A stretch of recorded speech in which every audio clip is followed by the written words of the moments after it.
and welcome everybody to this different type of battlestar Galactica Deadlock video. Today, this video will be the first of a set of two in which I challenge all of you to design fleets. In this video, I'll be going over each ship, their point cost, what you can do with them, their loadouts, and showing how they look. So, we'll start off with the battlestar here. We'll start with the most expensive and work our way down to the smallest. Well, we have a battlestar carrier here, which is in its base form is 1150 points. That means you have just basic guided missiles and basic radio prototype, which each costs 0. The battlestar is basically a heavy command ship, comparable to the colonial battlestar. It's heavily armored on all sides. It has 200 armor on each side, left, right, front, back, top and bottom. Besides that, it has 100 health points, so it's incredibly hard to kill. Oh, no, we're not gonna do it. We're doing it live, people. Then we get the Cerberus supercarrier. It's 1100 points and has 3 fighter slots. It's lightly, it's pretty decently armored. I don't know the exact armor for this. Actually, the battlestar is the only one that I know the armor of because I use it a lot. But the Cerberus is very handy to use in combination with a battlestar, in my opinion. Then we get the Phobos from the new DLC, the reinforcement DLC, and god do I love that ship. Phobos cruiser costs 1050 points, has 1 munition slot and 1 fighter slot. What makes this ship special is it's basically a bigger Nemesis, which we'll get to later. But this thing, it can not only hack an enemy ship, use munitions and deploy fighters, it can also use short range jumps, which means it can basically teleport. Now the teleport does have a cooldown, you use it, you have to wait for turns. But the uses of this thing, holy hell, it's so useful. It's quickly becoming my favorite ship that I can use right now. Now, then we go to the Arachne, which is basically the same setup as the Phobos. The size is a bit bigger, as you can see. It costs a lot less because it can't hack and it cannot use a jump, but it has the same loadout. It has a guided munition slot, it has a munition slot and a fighter slot. Then we go to the Revenant, which is a heavy gun, which is basically a gunship. It has guns on all sides. This thing is built to do damage. As you can see, it costs 850 points. And it has no munition slots and no fighter slot, but in turn of that, it has a lot of guns. I'm confident to say that this thing has more guns than either a battlestar or a battlestar. I'm confident to make that assumption.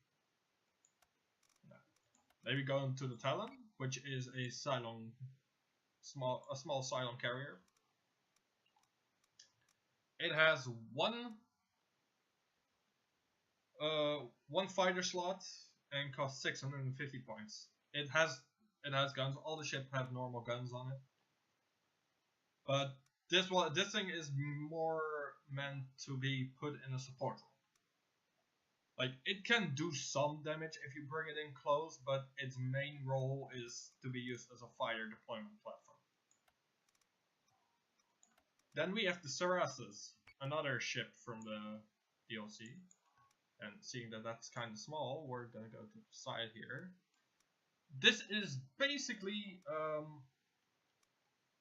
a smaller, more compact version of the Revenant.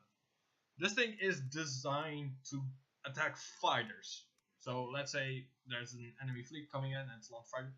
This thing is designed to take on those fighters. It has a lot of quickly firing turrets. It does an insane amount of damage even to ships. And well, we have to take one out, so we're gonna take out the Talon for now. And then as last we have the Nemesis. The Nemesis is the smaller, let's just put it the smaller brother of the Phobos.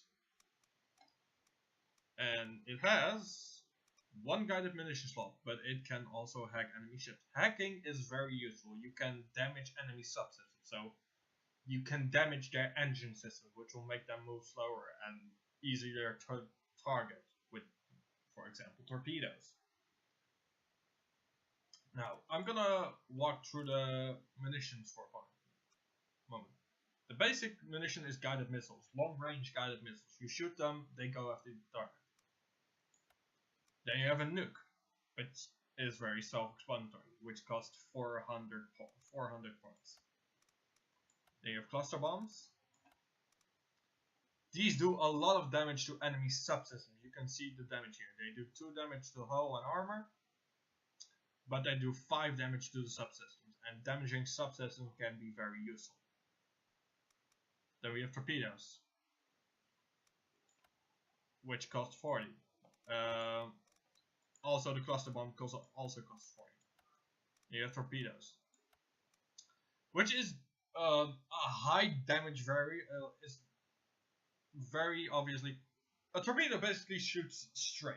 It does not follow the enemy, which is why using it in conjunction with hacking attacks is extremely useful. Torpedoes are very high damage. You fire a shit ton of them when you're firing them, but they do not follow the enemy. That's their only downside.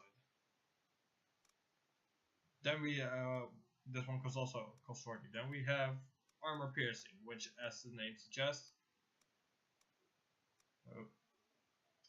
does a lot of damage to armor, but not that much to hull. This is bestly used on a ship that has multiple munition slots. So you put in like 1 armor piercing and then maybe either guided missiles or torpedoes to finish the job once the hull is down.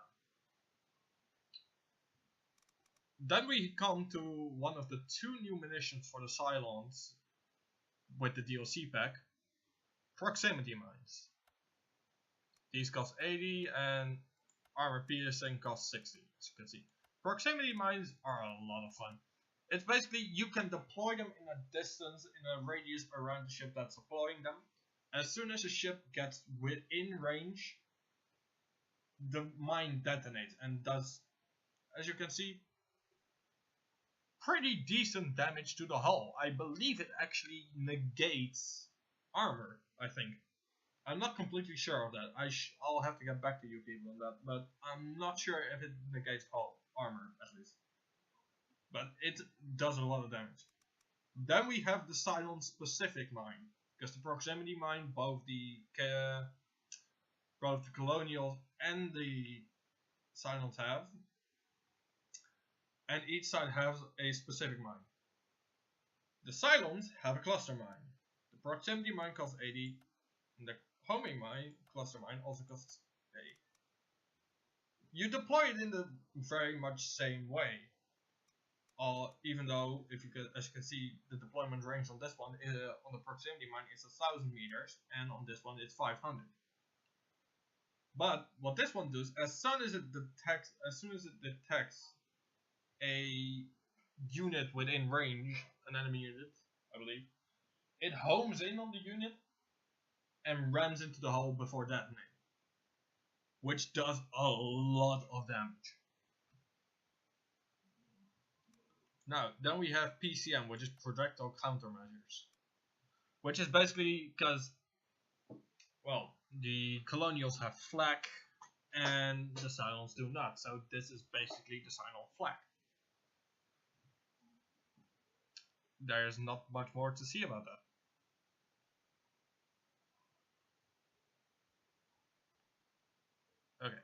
then we go to the fighters. Whoops. Well then. We're doing it live, people! God damn it. Of course my connection is messing up. Anyway.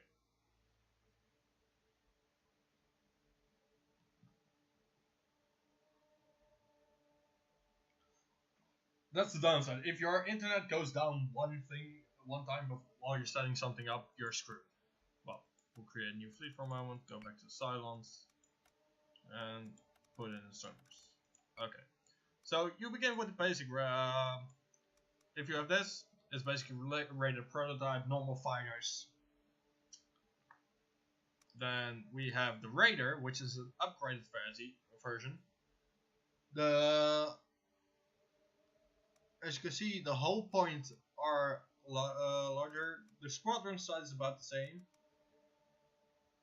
but everything else about the Raider is upgraded. These cost 60 points. Then we have a Heavy Raider, which it has only 2 fighters in the squadron and lower hull. But the uses of these are very handy. You can board enemy ships, and if you put enough Marines onto an enemy ship, they begin first taking out the enemy Marines on board, and once that's done, they start damaging subsystems. Once the subsystems are as good as down, they attack the CICU, which is the Combat Information Center, basically the command center of the ship. Once that's down, the ship explodes. The uses of the best way to use these is in pairs of 2 squads. So let's say I have 1 Heavy Raider squad here and 1 Heavy Raider squad here. You use those at the same ship, then you usually have enough to take down whatever ship. These cost 80 points. To be fair, I use these on the Phobos cruisers, the ones that can teleport. I put them in, I jump the Phobos cruisers in, launch the fires, return them and fly away, and then repeat that. Then we have the War Driver, which costs 60 points. War Driver is basically a fighter-based hacking ship. It flies in and starts hacking whatever ship you use to target. And it just damages their subsystems. And that's basically all it does. It just hacks it. It's not that good in a fight. It's useless in a fight. I can tell you that much. As you can see, it has the lowest hull of any. It has a good high speed, but even the Heavy Raider, which is used as a boarding ship and not even used for attack, has more hull points than the War Driver, which is supposed to get in close to the enemy vessel. So, I personally do not use War Drivers, because I find them extremely lacking in fighters. I usually go for Raiders and Heavy Raiders. Now, just so you have the point. Oh, let me show you how much the War Driver was. So, just to recap. Raider Prototype 0 points, War Driver 60, Heavy Raider 80, and Raiders 60. So to recap, battlestar 1150 points blank, Cerberus 1100, Phobos 10,050, Arachne 950, Revenant 850, Talon 650, Sarastus 550, and Nemesis 450. The good thing about the Cylon fleet is their ships are cheaper than their colonial equivalents. So let's say you put a base star next to a Jupiter battlestar, the base star will be cheaper, so you can put more equipment on better equipment on a base star than on a battlestar if you have like the same equivalent of ships. So let's say I put in 7 base stars for 7 Jupiters. I'll be able to put better stuff in the base stars than in the Jupiters. That's what it comes down to. Okay. Now we have to had the ship introduction portion out of the way. We'll go into the rules. I only have 3 rules for submitting a fleet. 1, you have to name it. So I can put it in here and put the name in the title. 2, you can only have 7 ships. that's just a game thing, because as you can see, yeah, confirm. You can see I have 6 ships. I can put in one more ship and I can still save it, even though I'm going over 8,000 points then, which means I can't use it. But 7 ships is the maximum the game will allow in a fleet, because yeah. Otherwise, you could just spam the smallest ship and just go bonkers, but it's not letting you do that. So, and the third rule is, if you go for a 4,000 point fleet, which is here Battlefleet Kadia and my Terminus S fleet, are both fleets designed for 4,000 point matches, you cannot go over 4,000 if you make a 4,000 point fleet. Over 4,000, then I cannot fight it if I do a 4,000 point fleet. That's just how simple it is. If you make an 8,000 point fleet, the rules are pretty much the same, only you cannot go over 8,000. Now, I'll leave my email in the description for anyone that feels like creating a fleet and wants to be in a video. I'm gonna do it this way for now, because I'm in an internship period of my study, which means I won't have a lot of free time, so I can't do the multiplayer. Like, I'd love to do the multiplayer with anyone that has the game, but the multiplayer right now is kind of dead, and I don't really have that time, and I'm assuming that most of you are not in the same time zone as I am. So that's gonna make it a lot more difficult for me to like do multiplayer stuff. So that's only gonna either happen on Saturday or when I'm done with my internship at like the end of December, beginning of February, somewhere around that time. Anyway, this was this challenge video. So I challenge all of you, anyone that watches this video, to use the rules that I have and the information that I've given you to design a fleet. Email it to the mail that's put into the description of this video. And whatever fleet I get, I'll fight it, no matter what it is. Whether it seems underpowered, overpowered, whatever it is. Do whatever you want, I will fight the fleet. So, I hope you all have fun designing your fleet, and I hope to see your creation soon. And yeah, I hope to see you all in the next video. See ya!